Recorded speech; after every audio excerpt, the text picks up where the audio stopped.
Hello and welcome to G Fun Facts Online. Today, we're diving deep into a topic that sounds like it's straight out of a sci-fi movie, but has very real implications for our digital lives: the race to secure our information against the power of quantum computers. Yep, we're talking about post-quantum cryptography. You see, the way we keep our online messages, bank transactions, and all sorts of sensitive data safe right now relies on encryption. Think of it like a super complex mathematical lock. Algorithms like RSA and elliptic curve cryptography, or ECC, are the workhorses. But here's the catch. Quantum computers, once they're powerful enough, could pick these locks like they're nothing. It's a bit like having a super thief who can instantly figure out any combination. So what's the answer? We can't just stop using the internet? This is where post-quantum cryptography, or PQC, comes in. These are brand new types of cryptographic locks, designed from the ground up to be tough for both today's computers and tomorrow's quantum computers to crack. Now, creating these new locks is one thing, but everyone needs to agree on which ones are the best and safest. That's where the U.S. National Institute of Standards and Technology, or NIST, steps in. They've been leading a massive global effort since 2016 to pick the winners. Think of it like a cryptographic Olympics. After years of intense testing, by August 2024, NIST finalized the first batch. We have ML-Chem, based on something called Crystal's Kyber, for general encryption, like making sure your messages are private. Then there's MLDSA, from Crystal's Dilithium, and SLHDSA, from Sphin CS+, both for digital signatures, which prove that a message or file is authentic and hasn't been tampered with. And the work doesn't stop there. NIST is still looking at more algorithms to add to the toolkit. A fourth one from that initial batch is expected to be published within 18 to 24 months from mid-2024. In September 2022, they initiated a call for even more digital signature schemes, and by October 2024, 14 of those advanced to a second round, with selections probably taking at least another couple of years. Just in March 2025, an algorithm called HQC, or Hamming Quasi-Cyclic, was selected as another encryption backup. A company called Sandbox AQ played a significant role in developing HQC. A draft standard for HQC is expected in 2026, with finalization around 2027.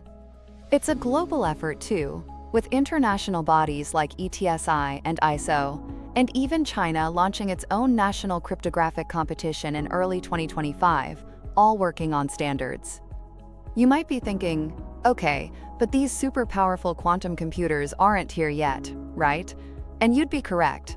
But there's a sneaky threat called harvest now, decrypt later. Imagine bad actors scooping up all sorts of encrypted data today: emails, financial records, government secrets, and just storing it.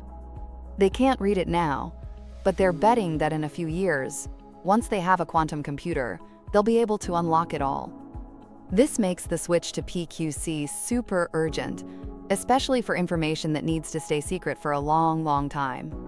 Because this is such a big deal, governments and organizations are already planning the switch.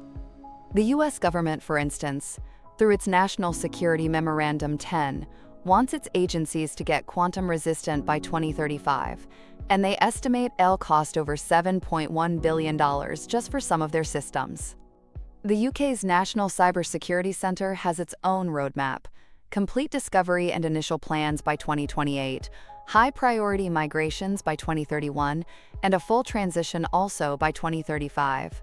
Some experts even think our current common encryption methods could be unsafe as early as 2029 and totally breakable by 2034.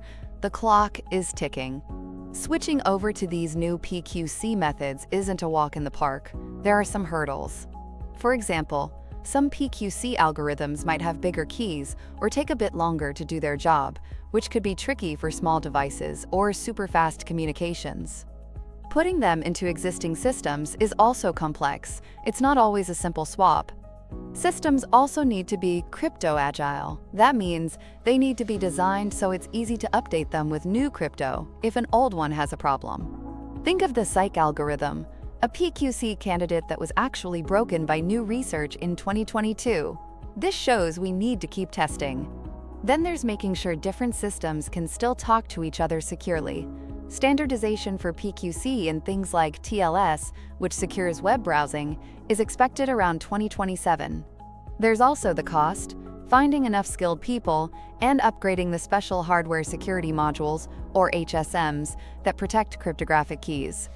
And, of course, making sure everyone understands the threat and what needs to be done. The good news is, things are moving. By early to mid-2025, we're seeing major tech companies stepping up. Microsoft is building PQC into Windows and Azure. Google has PQC in its Chrome browser, its cloud key management service, and for its internal communications. Apple even launched a new protocol called PQ3 for iMessage with Post-Quantum Security. Cloudflare is protecting its Zero Trust platform too.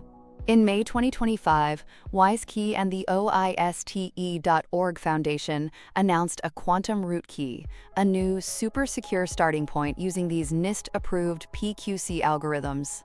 NIST also has programs like CAVP and CMVP to test and validate that PQC is being implemented correctly, and we're expecting the first FIPS 140-3 validated cryptographic modules with PQC in 2025. Many are starting with a hybrid approach, using both an old and a new PQC algorithm together, just in case one has an issue. Even the Ethereum Foundation, involved in blockchain technology, distributed significant funding in the first quarter of 2025 towards projects including post-quantum cryptography research, showing how widespread the interest is. So what's the takeaway for organizations and even for us, to some extent? It's about being prepared. Companies need to assess their cryptographic inventory, figuring out what systems use the current vulnerable cryptography. They need to understand how sensitive their data is and how long it needs to stay secret, prioritizing accordingly. They should develop a migration plan to switch to PQC, talk to their tech providers about their PQC roadmaps, and design their systems to be flexible for future crypto updates. And, of course, everyone needs to keep learning about this evolving field. This whole transition to a quantum-secure world is definitely a marathon, not a sprint. It's going to take a lot of effort, teamwork across countries, and ongoing smart thinking. But the progress we've seen, especially with the new PQC standards, gives us a clear path to protect our digital world from the quantum threat. Planning early and getting on board proactively is going to be the key to making this switch smoothly and securely. That's all the time we have for today on GFunFacts Online. I hope this peek into the future of digital security was fascinating. Until next time, stay curious,